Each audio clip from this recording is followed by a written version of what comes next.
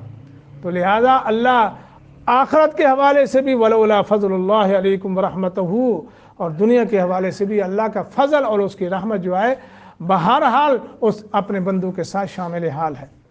اذ تلقونہ بألسنتکم، تلقا یتلقا تفعول کے یعنی کسی سے کوئی چیز لینا، جیسا کہ سورۃ بقرہ میں ہم نے پڑھا تھا نا جی، فتلقا ہیں، یعنی سیکھ لیے آدم علیہ السلام نے اپنے رب سے کیا؟ چند کلمات اللہ سے لے لیے، تو یہی وہ تلقونہ۔ اچھا جی، جب تم اس بہتان کو ایک دوسرے سے لے کر آگے بیان کرتے تھے، میں نے فلاں سے سنا، میں نے فلاں نے سنا، اللہ سبحانہ و تعالیٰ نے فرمایا تم بس وہ زبانی کلامی ایک دوسرے سنا اور آگے بیان کر دیا۔ ما لیس لکم بہ علم، ہے جی، جب کہ یہ تمہارے منہوں کی بات تھی اور اس کا تمہیں علم نہیں تھا، اس کی حقیقت کا کیا علم ہے، یہ سچا واقعہ ہے یا جھوٹا واقعہ ہے، تمہیں کوئی پتہ نہیں، بس اس نے زید نے بکر کو بولا، بکر نے جناب آگے اس کو صدیق کو بول دیا، ایسے ہی چلتا گیا، تمہارے منہ کی باتیں تھی، تمہیں تحقیق کرنی چاہیے تھی۔ اللہ فرما رہے ہیں تمہیں تحقیق کرنی چاہیے تھی، سنی سنی باتیں آگے کر دینا، آگے تفسیر بھی آ رہی وَتَحْسَبُونَهُ هَيِّنًا، اور تم نے اس بات کو معمولی سمجھا کہ ایسی کوئی بات ہے، ایسے اللہ اکبر، جس کی دلیل بھی تمہارے پاس نہیں تھی، اور صرف جو ہے ایک دوسرے سے بات سنی اور آگے جو ہے وہ تم نے کر دی، حالانکہ تمہیں چاہیے تھا تم نے جب بات سنی تھی تو خاموش رہتے، ٹھیک ہے جی، کیونکہ اگر تمہیں اسے معمولی نہ سمجھتے تو سختی سے ان کا انکار بھی کرتے۔ ہاں اگر یہ بات تمہیں یوں لگی کہ یہ تو جھوٹ ہے، یہ سراسر بہتان ہے اور مسلمانوں کو حکم ہے، تمہیں چاہیے تھا کہ تم اس کا انکار کرتے کہ یہ بہتان ہے۔ کیوں؟ اس لیے ایسی بات کرنے سے بے حیائی پھیلتی ہے، اس کی روک ٹوک ہونی چاہیے۔ اور پھر اس میں ایک اور بات ہے، عام پاک دامن عورتوں کے متعلق حکم ہے کہ ان پہ تہمت نہ لگائی جائے، جو لگائے گا اسے سزا ملے گی، درے لگائے جائیں گے۔ اور پھر چاہے جائے کہ خاتم الانبیاء سید الانبیاء کی زوجہ محترمہ جس کی پاک دامنی کا اللہ نے قرآن میں ذکر فرمایا، اس پر تہمت لگائی جائے اور پھر اس کو تم معمولی سمجھ کر اور آگے چلتے رہو۔ فرمایا وَهُوَ عِندَ اللَّهِ عظیم، کہ یہ کوئی عام آدمی کا معاملہ نہیں ہے، سید ولد آدم کی بیوی کا مسئلہ ہے، اور یہ اتنا بہت بڑا گناہ ہے، اگر اللہ کا فضل تم پر نہ ہوتا تو تم بچ نہ پاتے عذاب عظیم سے۔ ہاں جی، اور پھر فرمایا نبی علیہ الصلوۃ والسلام فرمایا آدمی کے جھوٹا ہونے کی یہی بات کافی ہے کہ وہ ہر بات جو سنے اور آگے بیان کر دے، ٹھیک ہے جی۔ اور یہاں سے 3 گناہ جو ہے نا وہ گنوائے گئے ہیں۔ پہلا یہ کہ اسے تم نے معمولی سمجھا، ٹھیک ہے نا جی، اور دوسرا یہ کہ تم نے یہ کیوں نہ کہا کہ یہ بہتان ہے، ٹھیک ہے نا، اور تیسرا یہی ہے کہ سنی سنی بات کو آگے بیان کرنا۔ اور جیسا کہ قرآن میں آتا ہے وَلَا تَقْفُ مَا لَيْسَ لَكَ بِهِ عِلْمٌ، اے میرے پیغمبر جس بات کا تمہیں علم نہ ہونا اس کے پیچھے نہیں لگنا۔ تو اس لیے آج تو ہمارا معاشرہ جو ہے، اللہ معاف کرے، اللہ معاف کرے، اللہ ہم سب کو معاف کر دے، اس قدر جو ہے اس میں مبتلا ہے، سنی سنی باتیں، یوں بیٹھے غیبت کرتے جائیں گے، یوں بس سنا ہے جی، ایسے ایسے ایسے سنی سنی باتیں آگے کرتے کرتے، اور جب سے یہ میڈیا بن گیا نا، میڈیا بن گیا، میڈیا نے تو اور کام خراب کر دیا۔ ٹھیک، اللہ ہم سب کو محفوظ کرے۔ یہ بہت بڑا فتنہ ہے جی فتنہ، بالکل بالکل فتنہ ہے، اس میں کوئی شک نہیں۔